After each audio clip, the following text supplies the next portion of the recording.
How the Sri Lankan Tamil diaspora are using this newfound space to reinvent itself, of course, varies.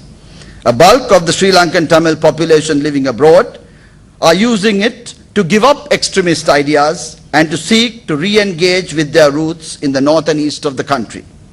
This is evidenced by the large number of Sri Lankan Tamil diaspora who have returned to their homes and are investing in Sri Lanka. However, there is also still a vociferous minority among them who are seeking to prolong the struggle. Among these actors, too, serious divisions have begun to surface as to who should reign supreme. By all accounts, it is the Nediyavan faction led by Perimbanayakam Sivaparan, which has inherited control of the organizational and financial assets of the LTTE and its front organization activists, and thereby controls the organization's criminal activity, human smuggling and money laundering that continues to be perpetrated by remnant cadres very much largely in Europe. The Global Tamil Forum, whose key figure is Father Emmanuel, who once equated Prabhakaran to Jesus Christ, concentrates on the propaganda and is increasingly becoming the public face of the Nediyavan faction. A third faction is headed by US-based lawyer Mr. V. Rudrakumaran, who heads the so-called Transnational Government of Tamil Eelam, which is seeking to maintain a politico-diplomatic facade of a continuing struggle for Tamil Eelam. Now these are the entities which are propagating in the Western countries the notion that there are still serious conflicts and problems emanating from Sri Lanka, something which one stepping out onto a street are not going to see, and not even if you travel the length and the breadth of this country. The fourth category, other informed opinion makers, where I include, as I said, international lending institutions, groups such as businessmen, investors, tourists and academics, who through their engagement with Sri Lankans and Sri Lanka hold considerable power to refashion an alternative narrative on Sri Lanka. They have the unique advantage of being detached from both the strategies that might be plotted by external elements against Sri Lanka and the internal party politics that divide our country. The parameters they use to assess developments in Sri Lanka are also much more objective. They will appreciate what many Sri Lankans might already have forgotten, that not a single bullet has been fired in this country in the name of counter-terrorism since 18th May 2009. That one can move freely across all parts of the country. The high degree of political stability the country enjoys, the mega investment being made for development, the high growth rates, the stability of the stock exchange, and the fact that today tourists are arriving in droves, and this sector is registering up to 44% growth up to September this year. Finally, the international media. We know that good news, especially from the developing world, rarely makes headlines, as the tendency among news agencies is to highlight negative stories. Even so, the nature of consistent negative projection of Sri Lanka in the international media is highly exaggerated compared to the reality on the ground. Particularly in the present times, as Sri Lanka has gone off the earlier headlines prompted by the conflict situation to fill copy many of the reports of international media organizations, today Dateline Colombo are increasingly seen to be drawing on local coverage.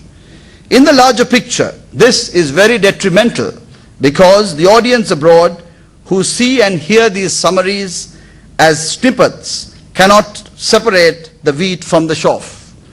Unlike local audiences who absorb them in a more informed, contextual way, probably with a pinch of salt. In the hands of a sub-editor, often a young intern, fresh out of school, with little or no appreciation for the ramifications that will follow, by inserting a catchy headline of an isolated killing, an arrest, a judicial ruling that attracts attention, a public protest, or a strike by a trade union can get projected as though the entire country is in turmoil. Other than for a few reports that specifically focus on the economic sector, most of these reports also do not reflect the quantum change that has taken place on the ground. There has been no admission by these prophets of doom that they were badly off the mark in the reading of the situation in the past, nor any intellectual humility to acknowledge that they could be well overstating their case even now. As a result, the Sri Lanka that is projected over there, which I have to confront in my capacity as an ambassador in the West, is far-fetched from not only what Sri Lankans experience here, but even what tourists who travel to this country and come back have to say. Now, ladies and gentlemen, I move to the second part of my topic, where I would like to engage you on as to what modalities we can use in dealing with these 5 constituencies which I outlined. I make no pretense that I have a ready answer to this question. However, from my exposure to these issues, initially as a journalist and subsequently as a diplomat, as well as in my continuing academic pursuits, particularly as a student of diaspora politics, I will endeavor to share with you my thoughts on the subject. Engaging constituencies abroad is one aspect of it, and putting our house in order and ensuring that domestic policy does not necessarily overlap unnecessarily with foreign policy are the two pillars which I wish to lay whatever my suggestion of a solution. On the first one, in engaging communities abroad, proactively this would require tailoring messages to address the different constituencies I have mentioned. I believe that no doubt government must play the pivotal role. An equally important part could be played, at least with respect to some of these constituencies, by others who also come into contact with them in order to generate the required transformation. In this regard, each and every one of you who travels abroad, interacts with those visiting this country from abroad, or even makes their own presence in a chat room largely dominated by those from the West, has a special responsibility to safeguard Sri Lanka. If I go back to my 5 categories, Western governments, while we cannot assuage the imaginary fears of some, all Sri Lanka, like many other self-respecting countries can do, is to go the extra mile to address their concerns when they are even marginally genuine, and to respectfully indicate to them why some of their demands are misguided and unrealistic and not in our national interest. Sri Lanka must always remain ready to continue with these parties in a sense of engagement, but it is today under no pressure to capitulate to unreasonable demands. At the same time, the government is also conscious that the post-Nandikadal scenario is as much a challenge to foreign governments as it is to us in Sri Lanka.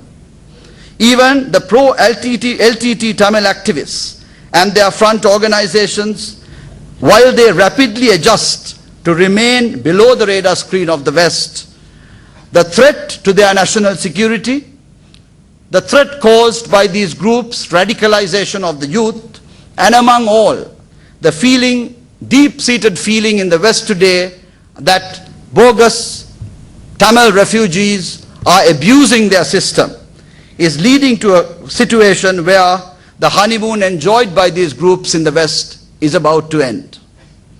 Therefore, notwithstanding some governments as well as regional and international organizations succumbing to demands from NGOs and pro-LTT Tamil diaspora to continue the pressure to keep on Sri Lanka, an emerging trend is discernible that others are gradually rethinking their strategy and in fact working hard to build bridges with Sri Lanka, both in terms of economics as well as defense cooperation.